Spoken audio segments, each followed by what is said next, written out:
Hi guys, Edukul the teaching channel में एक बार फिर आपके सामने हाजिर हुए हैं एक नए लेक्चर के साथ। आज हम जिस टॉपिक के बारे में डिस्कस करेंगे वो है एजुकेशनल प्लानिंग एंड मैनेजमेंट। जैसे कि आप जानते हो कि एजुकेशन के बारे में ऑलरेडी हमने बहुत सारे टॉपिक्स में डिस्कस किया है, लेकिन फिर भी थोड़ी बहुत इंफॉर्मेशन जो है हम इस टॉपिक में आपको देंगे।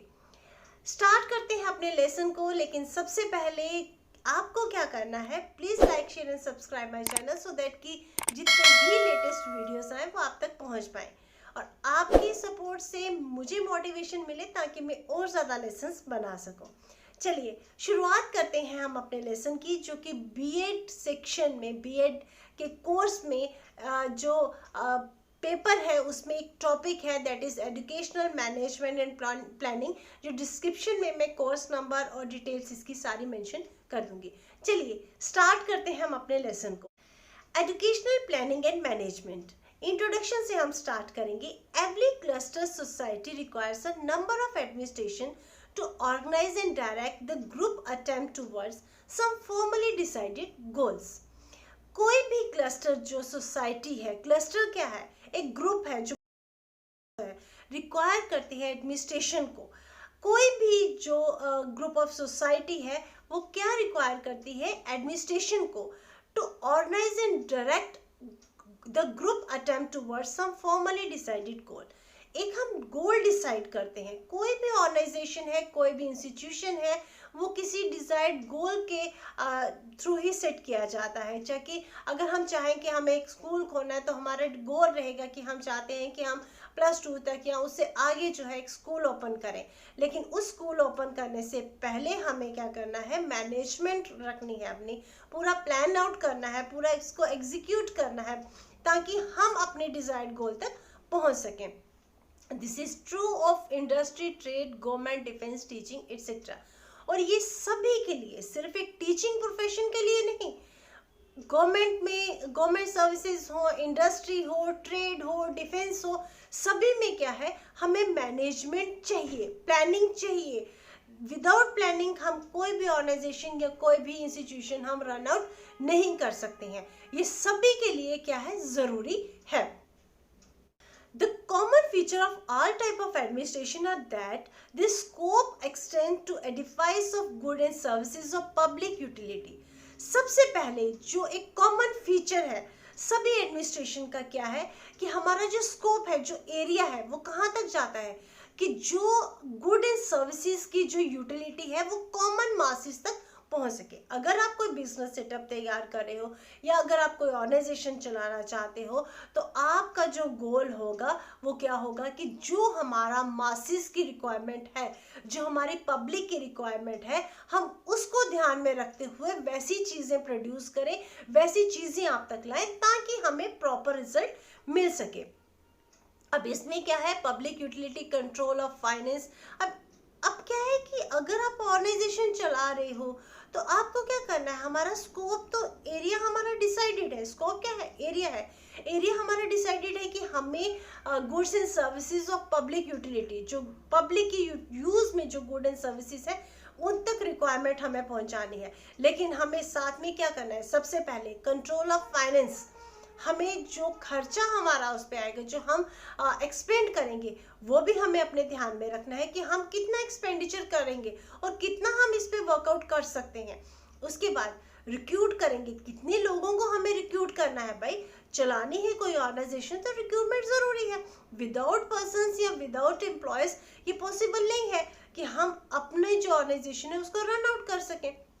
अब ट्रेनिंग भी चाहिए, चाहे आप एजुकेशनल सेक्टर में ले लीजिए या अगर आप कोई सोच लीजिए कि अगर आप कोई इंस्टीट्यूट चला रहे हो या अगर आप शॉप भी कोई चलाते हो तो उसमें कोई इंसान तो चाहिए ना जिसको प्रॉपर ट्रेनिंग हो, जो प्रॉपर ट्रेनिंग के अकॉर्डिंगली आपकी उस काम को आगे तक लेकर जा सके। ट्रेनिंग भी चाहिए, प्लेसमेंट भी होनी चाहिए पर्सनस की, bringing together of all the forces and resources in order to capture the goal. हमें वो सारी ताकतें आजमानी है, वो सारी चीज़ें अपने साथ में रखनी है, सारे रिसोर्सेज अपने साथ में रखने हैं ताकि हम अपने गोल तक पहुंच सकें। They are all alarmed with a group of people and absorb human activity. ये क्या है, ये सारी चीज़ें किसका अलार्म है हमारे लिए, ये ग्रुप ऑफ कि हम जितनी भी ह्यूमन एंड एक्टिविटीज है उसको ऑब्जॉर्व कर सके। हम देखें, हम क्या करते हैं, अगर कोई ऑर्गेनाइजेशन कोई शॉप चलाना है तो हमें पता है इस लोकेलिटी में हमारी शॉप अच्छे से चलेगी। अब उसके लिए हमें जो सेल्स पर्सन है वो भी ऐसा रखना है कि वो जो इंडिविजुअल है, कोई बाहर से अगर आता है तो उसको प्रॉपरली अटेंड कर सके, ये भी हमें ध्यान में रखना है। अब उसे कितनी सैलरी देनी है ताकि हमारे बजट के अकॉर्डिंगली हम उसे सैलरी भी दे सके, हमारा काम भी हो, हमारा गोल जो है वो भी अचीव हो, प्लस हम उसको रिक्रूट भी कर रहे हैं, उसको फाइनेंसिस को भी ध्यान में रखना है, हमें वर्कआउट सारी चीज़ों को हमें क्या करना है, प्रॉपर प्लानिंग के साथ, प्रॉपर मैनेजमेंट के अंडर हमें क्या करना है, चलाना है। क्योंकि without planning, without management possible नहीं है कि हम कोई छोटा सा रेस्टोरेंट भी हम चला सके या छोटी सी ऑर्गेनाइजेशन भी हम चला सके, जब तक मैनेजमेंट या जब तक प्लानिंग हमारे पास नहीं है। अब ये सभी ग्रुप ऑफ पीपल है, जब ये सारे इकट्ठे होते हैं, ये एक साथ काम करते हैं, तब हम कहते हैं कि हमारी ऑर्गेनाइजेशन आगे रन करेगी। Business administration is also put apart from educational administration. अब थोड़ा सा डिफरेंस आ जाएगा इसमें बिजनेस एडमिनिस्ट्रेशन और एजुकेशनल एडमिनिस्ट्रेशन में। The presiding deals with primary with goods and material while the latter is concern with man. अब ये याद रखिएगा, जो प्राइमरी जो हमारा जो मेन जो अगर हम बिजनेस पॉइंट ऑफ व्यू से देखें तो वो बिजनेस तो डील किससे करता है, गुड्स एंड सर्विसेज के लिए। आपके पास प्रोडक्ट होगा, आपके पास मटेरियल होगा, आप उससे क्या करोगे, डील करोगे। लेकिन अगर आप सेकेंडरी लेवल पे, अगर एजुकेशनल, जो हम सेकंड टाइम पे बात कर रहे हैं, एजुकेशनल सेक्टर के बारे में अगर हम बात कर रहे हैं, तो हमें क्या देखना है, हम किसको आगे वर्कआउट कर रहे हैं, किस पे कर रहे हैं काम, हम काम कर रहे हैं मैन पे, एक इंडिविजुअल पे। एक तरफ हम गुड्स एंड सर्विसेज पे, मटेरियल पे काम कर रहे हैं, और दूसरी तरफ हम किस पे काम कर रहे हैं, हम काम कर रहे हैं एक इंडिविजुअल पे। द फॉर्मर इज मोर और less rigid, static and mechanical, while the latter is vibrant and realistic। अब देखिए, जो पहला है बिजनेस पॉइंट ऑफ व्यू से अगर हम देखें तो वो क्या है, वो रिजिड नहीं है, इतना स्टैटिक नहीं है, क्योंकि वो एक मटेरियल है। मटेरियल के अकॉर्डिंगली अगर आप कहें तो मटेरियल थोड़ा ख़राब भी हो जाएगा तो चल जाएगा, चलो भाई हम इसे ठीक कर लेंगे। अगर हम कहें कि उसमें कोई रिजिडिटी है, वैसा भी नहीं है, हम फ्लेक्सिबल हो सकते हैं, वहाँ पे बहुत सारी चीज़ें ऐड ऑन कर सकते हैं, डिलीट कर सकते हैं। लेकिन अगर हम एजुकेशनल पॉइंट ऑफ व्यू से देखें तो हम किसी इंडिविजुअल को ऐड ऑन या डिलीट नहीं कर सकते हैं। हम उसमें ज़्यादा, नो डाउट हम रियलिस्टिक भी रहेंगे, हम डायनामिक भी रहेंगे according to the changes situation of the society, changing situation of the society हम चेंज करते रहेंगे। लेकिन मटेरियल को डील करना और एक इंडिविजुअल को डील करना, that is quite different things. हम एक तरफ एक इंसान को, एक उसके फ्यूचर को लेके चल रहे हैं, एक तरफ हमारे पास मटेरियल है जिसको हम फिर से बना सकते हैं। तो वो वाइब्रेंट भी नहीं है, रियलिस्टिक है, बट इतना नहीं है। अब military activity is merciless by its very nature, but education can not have enough money to do so. अब जो मिलिट्री एक्टिविटीज़ हैं, क्योंकि बिजनेस है, बड़ी सारी चीज़ें इसमें आ जाती हैं, तो जो मिलिट्री एक्टिविटी है वो नेचर में थोड़ा सा मर्सिलेस हो जाती है, क्योंकि वो आर्मी है। आर्मी एक ऑर्गेनाइजेशन है, उसको जैसे वर्क करना है, उसमें हम ऐसी कंडीशंस भी आती हैं जिसमें हम किलिंग भी आती हैं, उसमें बहुत सारा लॉस भी होता है। लेकिन एजुकेशनल सेक्टर में हम इन चीज़ों को ऐड ऑन नहीं कर सकते हैं, क्योंकि यहाँ पे लॉस का कोई चांस ही नहीं है। हम किसी लॉस को नहीं लेकर चल सकते हैं, क्योंकि एक बच्चे की लाइफ है, एक बच्चे को आगे हमें लेके जाना है, तो उसके लिए हमें थोड़ा सा मर्सीफुल होना पड़ता है। क्योंकि एक सोसाइटी में आप एक सिटीज़न को तैयार कर रहे हो, तो हमें ये देखना है कि वो बच्चा कहीं पे भी ख़राब ना हो, तो उसके लिए management and planning is something different. But अगर एजुकेशनल सेक्टर्स के छोड़ दी जाए तो बिजनेस में मैनेजमेंट प्लानिंग ये थोड़ा सा डिफरेंट एस्पेक्ट है। बट आल्दो अगर कलेक्टिवली अगर देखें तो प्लानिंग और मैनेजमेंट दोनों में चाहिए, क्योंकि इसके बिना कोई भी ऑर्गेनाइजेशन वर्कआउट नहीं कर सकती है। आगे बढ़ते हैं। Simple we say that educational administration, though fairly of up-to-date origin, is nevertheless a delicate skill based on its own sense, developed by trial and error as well as experimentation and research। अगर हम simple way में बोले इस चीज़ को, तो एक educational जो administration है उसका ओरिजिन जो है वो ट्रायल एंड एरर पे होता है। कुछ स्किल्स होते हैं जिसको हम यूज़ करते हैं।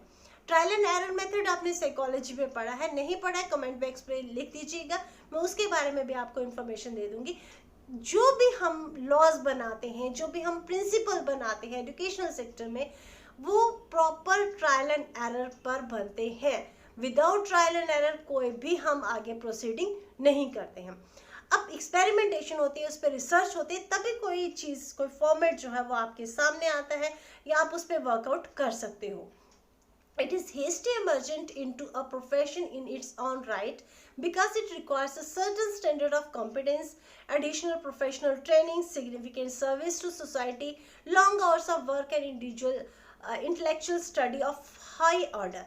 देखिए, ये जो एजुकेशन सेक्टर है, इसमें हम कहेंगे कि हमें एक स्टैंडर्ड मेंटेन करना है, और करते भी हैं, क्योंकि एक टीचर जो है, एक प्रोफेसर जो है, या एक रीडर जो है, वो बाकी जितने प्रोफेशंस हैं उनसे थोड़ा अलग होता है। क्योंकि बाकी प्रोफेशंस के जो लोग होते हैं वो कहाँ से एजुकेशन लेके जाते हैं, लेके तो वो टीचर से ही जाएंगे, और उसमें वो स्किल जो है वो अलग होनी चाहिए। वो एक टीचर की जो स्किल है, जो आर्ट है उसके पास, वो बाकी किसी में आर्ट नहीं होगा। आप कहें कि हर एक इंसान जो आपको नॉलेज दे रहा है वो टीचर है, नहीं, ऐसा नहीं होता है। टीचर जो आपको नॉलेज देता है वो एक स्किल के थ्रू देता है, उसके पास एक आर्ट है, वो आर्ट के थ्रू आपको वो नॉलेज देता है, और एडिशनल उसको प्रॉपर एक प्रोफेशनल ट्रेनिंग देते हैं। बीएड क्या है जो आप लोग कर रहे हो, जिसका ये टॉपिक है, वो है बीएड। एक प्रोफेशनल कोर्स है जिसमें हम बच्चे को, एक इंडिविजुअल को ट्रेंड करते हैं कि अगर आपको प्लानिंग करनी है, अगर आपको मैनेजमेंट करनी है, तो आप किस तरीके से मैनेज करोगे। याद रखिएगा, एक टीचर की मैनेजमेंट और एक इंडिविजुअल, एक नॉर्मल इंसान की मैनेजमेंट में बहुत सारा आपको डिफरेंस देखने को मिलेगा। तो हमें क्या करना है, हम लॉन्ग आवर्स भी स्पेंड करते हैं अपने एजुकेशन में। देखिए, आप कहोगे कि टीचर्स बहुत कम, थोड़ी देर स्कूल जाते हैं, 2 बजे छुट्टी हो जाती है जी, घर आ जाते हैं, चलो जी काम खत्म। ऐसा नहीं है। आपको पता है कि अगर एक टीचर बनता है तो उसे बच्चे को गाइड करना है। नेक्स्ट डे वो जाएगा, एक टॉपिक लेके जाएगा, उस पर स्टडी करता है। पहले वो, जब वो स्टडी करता है तो वो ये भी देखता है कि इस फील्ड में लेटेस्ट क्या इंक्लूड किया गया है, लेटेस्ट चीज़ें क्या डेवलप की गई हैं, वो भी उसमें इंक्लूड करेगा। एक इफेक्ट बना जाता है जब अप टू डेट इंफॉर्मेशन उसके पास होगी। हाँ, नॉर्मली अगर आप एक लेसन को रीड आउट करके बता देते हो तो चलो जी काम हो गया, ऐसा नहीं होता है। टीचर को अप टू डेट रहना है, उसे हर नॉलेज। आप देखिए, एग्जांपल देती हूँ, आप बहुत देर तक हम 9 प्लैनेट्स को पढ़ते रहे हैं, पढ़ते रहे, ऑन ऑफ सडन जी बुक्स तो वही चल रही है, अभी तक 9 प्लैनेट्स हैं, लेकिन उसमें से एक काट दिया गया है, एक डिलीट हो गया। तो टीचर को वो नॉलेज भी होनी चाहिए, तभी तो हम कहेंगे कि रिसोर्सफुल टीचर है, उसे पता है। तो उसको वर्किंग आवर्स उसकी सिर्फ वहां तक खत्म नहीं है जहाँ पे उसने लेक्चर दिया और तो खत्म नहीं। वो घर आता है, उस चीज को स्टडी करता है, उसे प्रिपेयर करता है कि कल मुझे देना है ये जाके लेक्चर। तो वो जब लेक्चर प्रिपेयर करता है तो उसे पता है जो लेटेस्ट चीजें हैं वो इन्वॉल्व करेगा। तो टीचर के लिए वर्किंग आवर्स का कोई वो नहीं है। आप कहो कि कंटिन्यूटी में वो चीजें जो लर्न करता है वो बच्चे तक पहुंचाता है। और हायर ऑर्डर ऑफ स्टडी है, उसका जो लेवल है, आपकी एक नॉर्मल इंसान जब तक पढ़ता है तब तक वो बुक्स के साथ रहता है, उसके बाद खत्म, किताबें खत्म। बट एक टीचर जो है वो थ्रू आउट लाइफ अपने साथ किताबों को रखता है। क्यों? क्योंकि जो लेटेस्ट इन्फॉर्मेशन है वो गैदर करता है, बुक्स के थ्रू करता है, इसके साथ साथ जो लेटेस्ट टेक्निक्स है उनके थ्रू करता है, ताकि मैं कहीं पे भी लैक ना कर जाऊँ। मुझे पता है मुझे आगे वाली जनरेशन को एजुकेशन देनी है, तो मुझे वो सारी चीज़ें अपने अंदर इंक्लूड करनी है ताकि मैं अच्छे से लेसन दे सकूँ। तो सिंपल वे में अगर हम कहें तो एक टीचर का काम जो है वो 2 बजे तक या 3 बजे तक ख़त्म नहीं होता है, वो काफ़ी आगे तक जाता है। वो घर जाके भी नई नई चीज़ों को ऐड ऑन करेगा अपने करिकुलम में, अपने नॉलेज में, सो दैट कि वो करिकुलम में इंक्लूड कर सके। तो टीचर जो है उसके लिए intellectual study of high order चाहिए, जो नॉर्मली हम मैनेजमेंट में या किसी और चीज़ में हम नहीं देखते हैं। It is human process very much prejudiced and controlled by various factors such as bio, philosophy, psychology, sociology, history, politics, etc. Without being any of one of them, it has to take into account the whole span of man's life from cradle to grave. It is the main concern being man continuous growth and development. अब human process जो है वो decided नहीं है, हम कहेंगे pre planned नहीं है।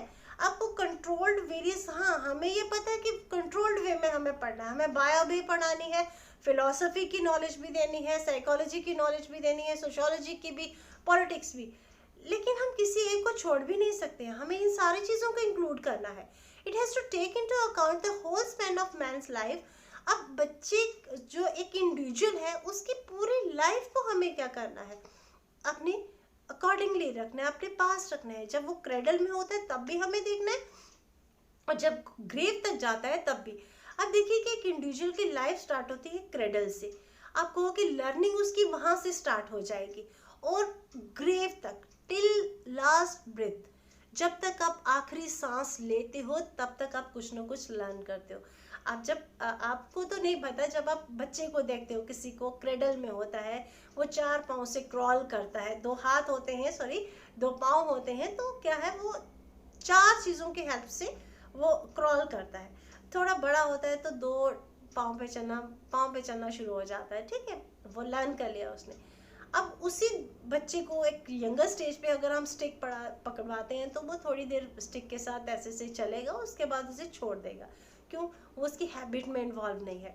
लेकिन जब वही इंसान थोड़ा सा ओल्ड एज में जाता है तो क्या होता है, उसे पता चल जाता है कि मुझे छड़ी पकड़नी है, तो वो एक्सपीरियंस करता है उस चीज़ को और वो यूज़ करता है उसे, और जब वो यूज़ करता है तो वो उसकी हैबिट में इन्वॉल्व हो जाता है। दैट मीन्स कि लर्निंग उस स्टेज पे भी है, जब वो ओल्ड एज में हो गया तब भी वो क्या कर रहा है, लर्न कर रहा है। It has to take into account the whole span of man's life from cradle to grave, it's main concern being man continuous growth and development. अब इसका मेन कंसर्न क्या है कि कंटिन्यूटी में इसकी ग्रोथ भी चलती रहेगी, डेवलपमेंट भी चलती रहेगी, कभी खत्म नहीं होगी। हाँ, ग्रोथ एंड डेवलपमेंट के लिए अगर आपको ये लेसन समझना है, इसका कंसेप्ट समझना है, तो प्लीज़ कमेंट सेक्शन में मुझे लिख के बता दीजिएगा, क्योंकि ये सुनने में बहुत सिंपल है। इट्स ग्रोथ एंड डेवलपमेंट, आप कहोगे छोटा सा कंसेप्ट है, लेकिन अगर डिटेल में इसे पढ़ोगे बहुत वास्ट कंसेप्ट है। एक दिन में या एक आधे घंटे के लेसन में ये पॉसिबल नहीं है कि हम उसको एक्सप्लेन कर सकें, ठीक है। तो ये जो है, ये स्टार्टिंग से लेके लास्ट तक, फ्रॉम बर्थ टू डेथ तक ये प्रोसेस जो है वो चलता जाता है। Other type of administration does not draw upon philosophy, moral code, etc. and pay no attention to the inner development of the individual. अब बाकी जो एडमिनिस्ट्रेशन है वो तो उनकी फिलॉसफी अलग है, उनकी वैल्यूज़ अलग हैं, वो इंटरनल डेवलपमेंट पे कभी भी फोकस नहीं करेंगी, वो फोकस करती हैं आउटर डेवलपमेंट पे। इंटरनल डेवलपमेंट के लिए एक ही ऑर्गेनाइजेशन है, एक ही इंस्टीट्यूशन है, वह है एजुकेशनल सेक्टर, जो आपकी इनर डेवलपमेंट के साथ साथ आपकी आउटर डेवलपमेंट भी करवाता है। आगे बढ़ते हैं, इसमें अब आता है educational management. Educational management is the combination of 2 words, education plus management. अब एजुकेशन क्या है? Education means knowledge of 3 Rs और मॉडिफिकेशन ऑफ बिहेवियर। इसको हम एलैबोरेट करके, हालांकि पहले भी मैं बता चुकी हूँ, बहुत सारे टॉपिक्स हमने कवर किए हैं, लेकिन फिर भी स्लाइटली सी इंफॉर्मेशन आपको मैं शेयर करती जाऊंगी। Meaning of education is as as as a human race. अब एजुकेशन का जो मतलब है वो इतना पुराना है जितना एक क्या है, जितनी हमारी ह्यूमन रेस है। Education is a life time process, it is never ending process. It starts from the birth of an individual and then it goes till the concluding day of the individual. ये start होता है कहाँ से? Birth से start होता है और last moment तक आपके साथ चलता है। लास्ट मोमेंट तक आप कोई ना कोई चीज़ लर्न करते रहते हो, कभी ख़त्म नहीं होता, नेवर एंडिंग प्रोसेस है। Education makes the individual a genuine human being. अब एक चीज़ और में ध्यान रखिएगा, एजुकेटेड और literate, these are 2 different concepts. Education क्या है? It's the modification of behaviour, और लिटरेट क्या है? Having the knowledge of 3 Rs। जिसको लिखना आता है, जिसको पढ़ना आता है, जिसको काउंट करना आता है, वो हम कह सकते हैं कि ये क्या है, ये लिटरेट है। बट एजुकेटेड, जिसमें वो कैपेबिलिटी है to adjust in any environment, that is educated person. उसे पता है कि मुझे किस सिचुएशन में किस तरीके से डील करना है, किस तरीके से रिएक्ट करना है, वो एजुकेटेड पर्सन है। नॉलेज तो हर एक को होती है, लिखना पढ़ना सबको आता है, लेकिन प्रॉपर वे से किस तरीके से बात करनी है, किस तरीके से सोसाइटी में रहना है, ये नॉलेज अगर चाहिए तो जब वो नॉलेज गेन होती है तब हम कहते हैं कि ये इंसान जो है वो एजुकेटेड पर्सन है। उसके ड्रेसअप से, उसके आउटर लुक से, उसके इनर वैल्यूज से, उसके वे ऑफ स्पीकिंग से, उसके एक्सप्रेशन से हमें ये नॉलेज मिल जाती है कि this one is educated one. ठीक है, आगे बढ़ते हैं हम। Education equips the individual with social, moral, cultural, spiritual aspect, thus makes life progressive, refined and civilised. अब एजुकेशन क्या इक्विप करता है, क्या चीज़ें इंक्लूड करता है अपने साथ? सोशल वैल्यूज भी होती है उसमें, मॉरल भी होती है, कल्चरल भी होती है, स्पिरिचुअल भी होती है, तब जाकर एक प्रोग्रेसिव, रिफाइंड और सिविलाइज्ड पर्सन जो है बनता है, जब वो सारी इन चीज़ों को गेन कर लेता है। Education is continuous and vibrant process, it is concern with ever growing man in the ever growing society. ये किससे कंसर्न करता है? एवर ग्रोइंग पर्सन है जो चेंज होता रहता है, क्योंकि हमारी सोसाइटी कभी भी स्टैटिक नहीं है, डायनामिक रहती है, continuously goes on learning, changing, और वैसे ही इंडिविजुअल क्या है, चेंज होता रहता है जैसे हमारी सोसाइटी होती है। ये हमने बात की एजुकेशन के बारे में। अगले टॉपिक में हम डिस्कस करेंगे मैनेजमेंट और लीडरशिप के बारे में, जो कि इसका एक इम्पॉर्टेंट पार्ट है, पार्ट 2। उस तक till then goodbye, but don't forget to subscribe, share and like my channel so that कि latest videos आप तक पहुंच सकें। Bye bye।